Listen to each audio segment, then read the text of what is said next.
Bismillahirrahmanirrahim. Welcome to ZIK Law Academy. Today is our 8th lecture of Contract Act 1872. ये हमारे पास contract act 1872 का हमारे पास lecture series है जिसमें हमने काफ़ी लेक्चर्स कवर कर लिए हैं। आज के जो हमारा लेक्चर है वो है कॉन्ट्रैक्ट ऑफ बेलमेंट में। कॉन्ट्रैक्ट ऑफ बेलमेंट का हम पहले कवर कर चुके हैं, जो इसकी डेफिनेशन, डेरिवेशन और मीनिंग, ठीक है, और उसके एसेंशियल इंग्रेडिएंट्स जो थे वो हमने कवर कर लिए। ये इसका सेकंड पार्ट है कॉन्ट्रैक्ट ऑफ बेलमेंट का, जिसमें हम ड्यूटीज डिस्कस करेंगे। बेली की क्या ड्यूटीज होती है कॉन्ट्रैक्ट ऑफ बेलमेंट में। तो चलो स्टार्ट करते हैं। Duties of belly and contract of bailment. सबसे पहले तो हमें बेली का पता होना चाहिए, बेली कौन होता है। ठीक है, बेली हमारे पास कॉन्ट्रैक्ट ऑफ बेलमेंट में वो पार्टी होती है जो गुड एक्वायर करती है बेलर से। बेलर कौन होता है? बेलर एक्चुअल ओनर होता है गुड्स का। ठीक है, दो पार्टियां होती है कॉन्ट्रैक्ट ऑफ बेलमेंट में, एक होता है बेली, एक होता है bailor. Bailor is the actual owner of the goods and bailee who acquired the goods from the actual owner. ठीक है, तो दो पार्टियां होती है, एक होता है बेलर, एक होता है बेली, कॉन्ट्रैक्ट ऑफ बेलमेंट में। तो इस लेक्चर में हम ड्यूटीज पढ़ेंगे, बेली की क्या ड्यूटीज होती है गुड्स के हवाले से, और ठीक है उसके गुड्स के अपॉन उसकी क्या रिस्पॉन्सिबिलिटीज होती है उसको हम डिस्कस करेंगे आज के लेक्चर में। अभी हम आते हैं मेन टॉपिक के ऊपर कि कौन कौन सी ड्यूटीज होती है बेली की कॉन्ट्रैक्ट ऑफ बेलमेंट में। सबसे पहले जो ड्यूटी होती है कॉन्ट्रैक्ट ऑफ बेलमेंट में बेली की, कि वो प्रॉपर केयर करेगा गुड्स की। वो गुड्स, जो वो चीजें, वो आइटम्स जो बेलर की तरफ से बेली को डिलीवर किए हुए होते हैं, उसकी हिफाजत करेगा, उसकी क्वांटिटी की हिफाजत करेगा, उसकी क्वालिटी की हिफाजत करेगा।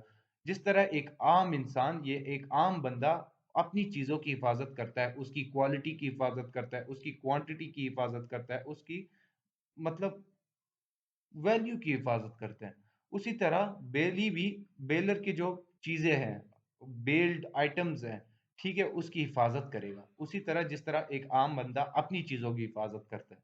ये उसकी पहली ड्यूटी होती है बेली की।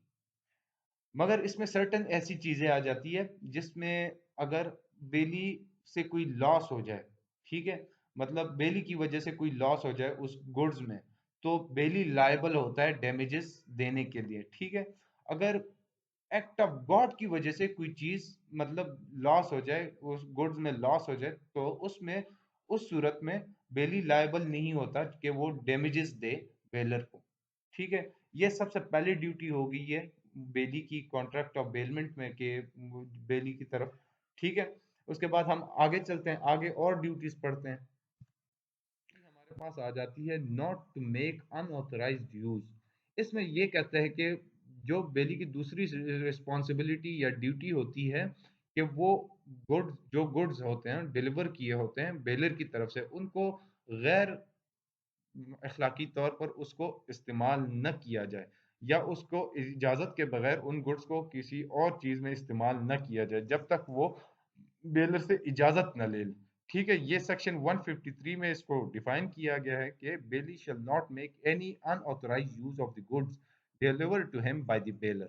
ठीक है, मगर in case he makes any unauthorised use the bailor can terminate the bailment.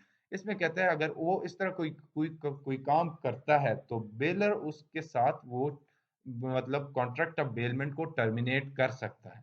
ये सेक्शन 154 में इसको, मतलब इसमें अगर इस तरह का कोई काम करता है बेली, तो according to 154 section of the contract act 1872 के मुताबिक, तो बेलर उसके खिलाफ डैमेजेस क्लेम कर सकता है बेली के खिलाफ अनऑथराइज यूज की वजह से।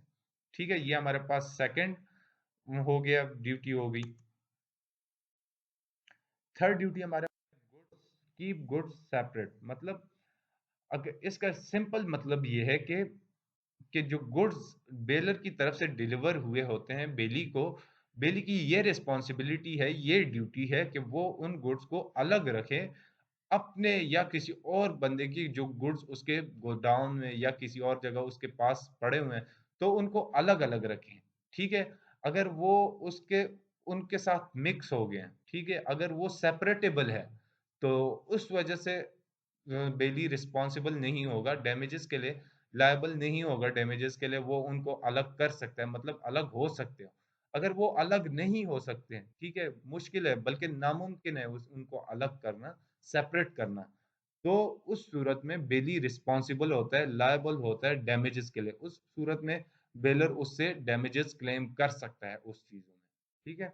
इसको से मतलब वाज़ेह करेंगे, अगर हमारे पास लेट सपोज ये ड्राई फ्रूट्स देख लें, ये एक ऐसा मिक्सचर है जो मतलब सेपरेट नहीं हो सकता, बहुत मुश्किल होता है इसको सेपरेट करना।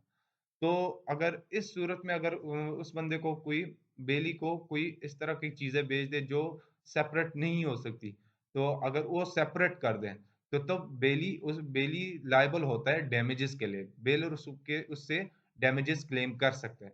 मगर दूसरी तरफ हमारे दूसरी साइड पे अगर ये तस्वीर देखें, इसमें कोई ये मैट्रेस टाइप चीजें पड़ी हुई हैं, ये अगर मिक्स भी हो जाए, अलग अलग रंग की है, ये सेपरेट हो सकते हैं। तो इस सूरत में वो उसको सेपरेट करे, या बाद में अगर चीज़ों को वापस डिलीवर करनी हो तो उसको सेपरेट कर सकता है। इस सूरत में वो लायबल नहीं होता डैमेजेस क्लेम करने या डैमेजेस देने के लिए, ठीक है। आगे चलते हैं। और लास्ट में हमारे पास ड्यूटी आ जाती है बेली की बेलर की तरफ। वो है return the goods on the proper time with a profit.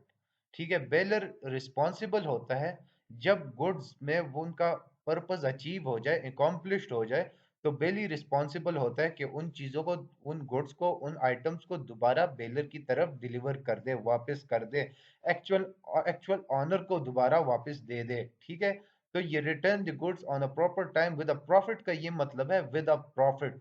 अगर उन गुड्स से कोई प्रॉफिट आ जाता है, ठीक है, वो तो बेली रिस्पॉन्सिबल होता है कि वो प्रॉफिट और जो गुड्स है वो एक्चुअल ऑनर को डिलीवर कर दे, दोनों चीजों को एक्चुअल ऑनर को डिलीवर कर दे। इसको हम एग्जांपल से क्लियर करेंगे। A leaves a hen in the custody of a bee. The hen gets a check. B shall deliver the hen along with the check to A. इसमें कहते हैं कि हमारे पास दो पार्टीज होती हैं, पार्टी ए और पार्टी बी। पार्टी ए जो है वो, उसके पास एक चिकन होता है, ठीक है, वो अपना चिकन छोड़ के जाता है बी के कस्टडी में।